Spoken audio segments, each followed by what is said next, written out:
Welcome to Ganapati university.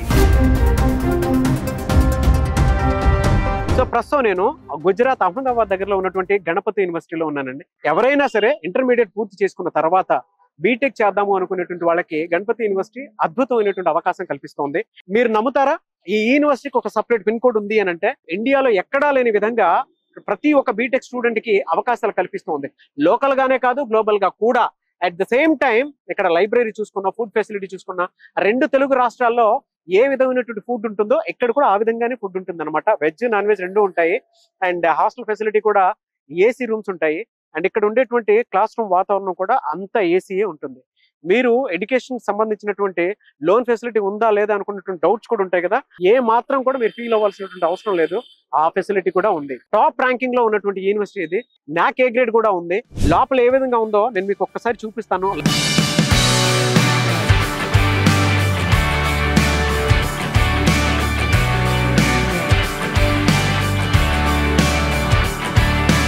Ganapati university class room అనమాట. ఇది central AC ఉంది, చూడండి ఏ విధంగా ఉందో. సో జనరల్గా ఇక్కడికి వచ్చేటువంటి స్టూడెంట్స్ వాళ్ళకు ఒక మంచి అవకాశం ఏదైనా ఉంది అని అంటే ఐఐటి ప్రొఫెసర్స్ వస్తారు ఇక్కడ. వాళ్ళు కూడా పిహెచ్డీ కంప్లీట్ చేసినటువంటి వాళ్ళే ఇక్కడికి వచ్చి టీచ్ చేస్తూ ఉంటారనమాట. అకాడమీ పరంగా మనం చూసుకుంటే టెక్నాలజీ మీరు ఏదైనా చదవండి, ఏఐ నుంచి సైబర్ సెక్యూరిటీకి వెళ్ళాలి అనుకున్నా కూడా కొంచెం మైనర్ స్పెషలైజేషన్ కోసం అటువంటి సర్టిఫికేషన్ కూడా మీరు చేసుకోవడానికి వీలు ఉండేలాగా ఉందన్నమాట. సో క్లాస్ రూమ్ చూస్తే చాలా విశాలంగా కనిపిస్తుంది. గణపతి యూనివర్సిటీలో ఐబిఎం ల్యాబ్, ఎలాంటి ల్యాబ్స్ 12 ఉన్నాయి. సో ఇక్కడ స్టూడెంట్స్ ఎవరైతే చదువుతూ ఉంటారో వాళ్ళు ఫైనల్ ఇయర్ చదువుతున్నప్పుడే మీకు ఇంటర్న్షిప్ ప్రోగ్రామ్ ఒకటి కండక్ట్ చేసి అందులో 20,000 వరకు సంపాదించుకున్నటువంటి అవకాశాన్ని కూడా కల్పిస్తున్నారు.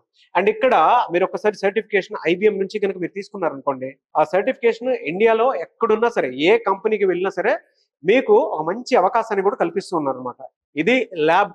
ఓవరాల్ గా మనం చూస్తే మీరు ఏదైతే సర్టిఫికేషన్ తీసుకుంటారో ఆ సర్టిఫికేషన్ మీకు చాలా బాగా ఉపయోగపడుతుంది. సో లిమిటెడ్ సీట్సే ఉంటాయి. ఇంటర్న్షిప్ లో ఎవరైతే అర్హత సంపాదిస్తారో వాళ్ళకు మాత్రమే ఉంటుంది అనమాట. గణపతి యూనివర్సిటీలో ఇంకొక ల్యాబ్ కూడా చూపిస్తాను మీకు. బాష్ రెక్స్రాత్ కి సంబంధించినటువంటి టెక్నాలజీ అసలు ఇక్కడ ఏ విధంగా వర్క్ చేస్తుంది ఏంటి అంటే, మషిన్ లెర్నింగ్ ఎవరైతే ఆ కోర్స్ డెవలప్ చేసుకుని ముందుకు వెళ్దాము అనుకున్నటువంటి వాళ్ళు ఎవరైతే ఉన్నారో, సో ఇక్కడ కనుక నేర్చుకుంటే ఎలాంటి హ్యాండ్స్ ఆన్ ఎక్స్పీరియన్స్ ఉంటుందో నేను చూపిస్తాను. ఇక్కడ సిస్టమ్ లో మీరు ఏ కోడింగ్ అయితే నేర్చుకుంటారో ఆ కోడింగ్ కి సంబంధించిన మొత్తం ఇలా కోడింగ్ రాస్తారు. ఆ డేటా అంతా ఇందులో స్టోర్ అవుతుంది. ఇందులో స్టోర్ అయినటువంటి డేటాని తీసుకొని, సో ఇక్కడ మషిన్స్ ఉన్నాయి కదా, ఆ మషిన్స్ లో ఇదిగో ఇక్కడ పెడతారు. సో ఆ మషిన్స్ లో పెట్టిన తర్వాత ఆ డేటా ప్రకారము ఇదంతా వర్క్ చేయాల్సింది ఉంటుంది అనమాట. సో ఇండస్ట్రీస్ లో కనుక మనం చూసుకుంటే పెద్ద పెద్ద మషిన్స్ అవి ఏ విధంగా వర్క్ చేస్తాయి అని అంటే ఇలానే వర్క్ చేస్తాయి. ఇది సెన్సార్. ఇక్కడ లైట్ కనిపిస్తుంది కదా మీకు, చూడండి ఒక సౌండ్ వచ్చింది. నేను ఇలా చేయి పెట్టగానే అక్కడి నుంచి సౌండ్ వచ్చింది. సెన్సార్స్ ఆ విధంగా పనిచేస్తాయి. డేటాని ఆ విధంగా మషిన్ లెర్నింగ్ కోసం ఉపయోగించుకోవడానికి అవకాశం ఉండేలాగా హ్యాండ్స్ ఆన్ ఎక్స్పీరియన్స్ ఇదిగో ఇలా చూపిస్తారు మీకు.